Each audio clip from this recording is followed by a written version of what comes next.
Walking Man 45.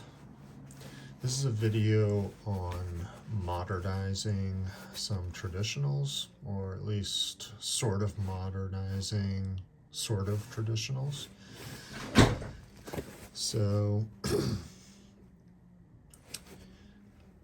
like many of you, I came to like traditional kind of slip joint, lockback, basic knives as I got older and after the sort of brainwashy fad craze of tactical knives wore off a little bit. This is a Cold Steel Ranch Boss, a dear friend from Texas gave me. I'm a newfound believer in Cold Steel. They were really the first knife brand I ever got into as a young man, as a kid, and as a young man. And then I kind of got away from them, because they're cheap. They're, actually they seemed like they were too tactical. But the more I learned about Lynn and his philosophy and the products they put out, the more I came to really appreciate them, and especially the price point. And yes, I realize they're made in Taiwan, but I love Cold Steel. So anyways, this is a liner lock. This is a lot like the Schrade old timer model. I can't even think of the name of it, but I think it's like there's it's not the Schrade Walden, but it's one of those. In any event, it's basically a direct copy. So I picked up a few of these from Amazon, and they came 2 to a pack, and I think they were like $6.95. And these are thumb studs. They're made ostensibly for the Buck 110, but with a little filing, you can get it to fit on the Cold Steel Ranch Boss. And I think it just adds so much more utility to the knife. So this is a great knife. It is a little slippery like the other Schrade old timers with this kind of plasticky Delrin pseudo saw cut cover, but it's still awesome. It's a cool knife. So we'll leave that one out. And of course it's sporting one of my ever-present antler beads. Here is my basic 110. I put a brass one on. And I don't know, when I first this is the first 110 I've ever had, and I see it, on all these other forums and YouTube channels, and you think, oh, it's just such like a basic whatever blah knife, but it's awesome. It's a wonderful knife. Obviously, you don't need me to tell you. Like Baxter's blades, he's got like a huge collection of them. Sweet channel. But adding this thumb stud, it really makes, I don't know, it just makes the knife just better. It's great. It is a little tight in the sheath, so I've kind of just been leaving mine in there. All right. So a couple other things about modernizing, traditionals. I really like the Zippo. However, I don't smoke, and I don't have a wood stove, and I don't really use a Zippo that much. So, when I'm using the fuel in the regular Zippo, it evaporates quick. So then it uses its utility. So I opted for the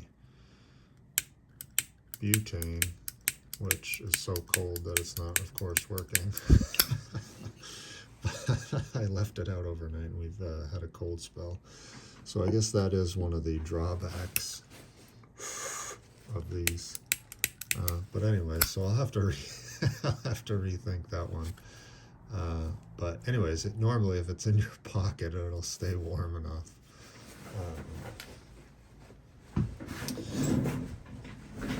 So that's one modernized thing I did. Here's another modernized traditional. I've shown this before, CRKT.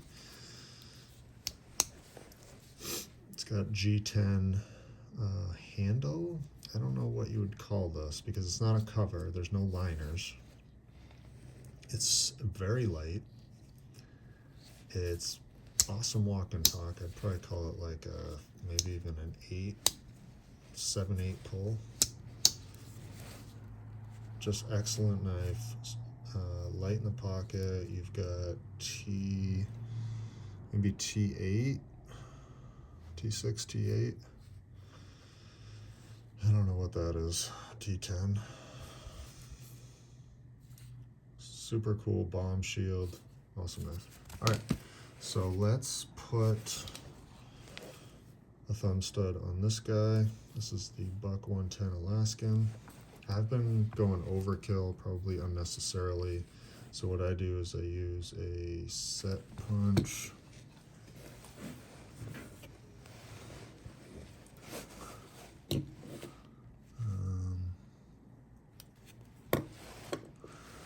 Kind of just, let's see,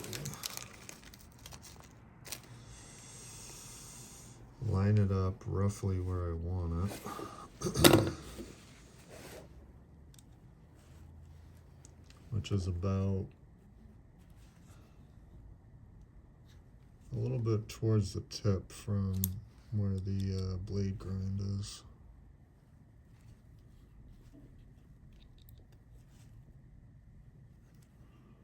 Like that. And then, yeah, like I said, it's probably overkill, but so it's just, again, I got 2 for $10 of these set punches on Amazon. And then I like this Loctite. It's like a gel. Again, I do realize this is way overkill. It's cool. I just don't have time to be messing around with stuff coming loose. It's just too cold.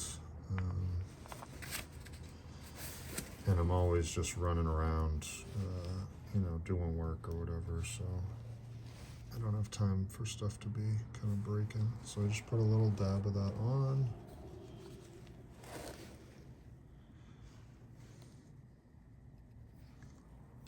It's probably about, I don't know, 10, maybe 15 degrees out.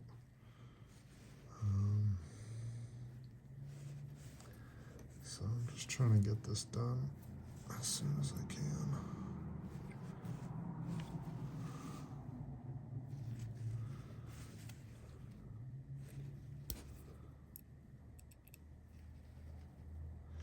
Yeah, so I know these thumb studs do look like a little kind of wonky, I guess.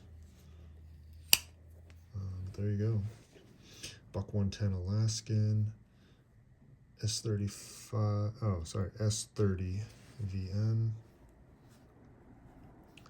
The rosewood, brass, Saratoga blade, and now thumb stud, and this thing is ready to rock.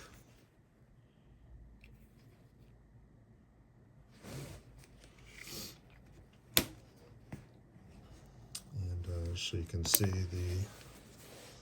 what it looks like inside. Basically has a knurled end, and then it's threaded at this, the opposite of the show side, whatever that's specifically called. Can't remember the actual terminology right now. Buck 110 Alaskan. If you can find one of these under $100, I don't know why you wouldn't get one. I mean, just the belt sheath alone is awesome. And then, I don't think, like I've said, I don't think the Cerakote is the end-all be-all. Coating, I am a certified CRKT specialist, and it can go either way. You know, if the conditions aren't perfect when you apply it, the stuff can, you know, come off pretty easily. It does chip, but for a little knife like this, it seems pretty awesome. Yeah, it's gonna wear, but I like the way it looks when it starts to wear. I think it looks cool. I do understand the other side that maybe it looks kind of trashy. Oh, and the other thing I noticed is that you know, I guess when they take this to the buffing wheel before, or like at final assembly, um, you know, probably what happens is the blades, they're put in, obviously everything's assembled. You can see YouTube videos of that, and then they run it through like a buffing wheel while it's open, is my guess. And that results in the spine being polished. All right, Walking Man 45, modernizing a few traditional tools. Let's before I go, let's see if the butane. Oh, there we go. So yeah, you just got to keep it warm. Keep it in your pocket. All right. Do one more overhead shot. All right, Walking Man 45 out.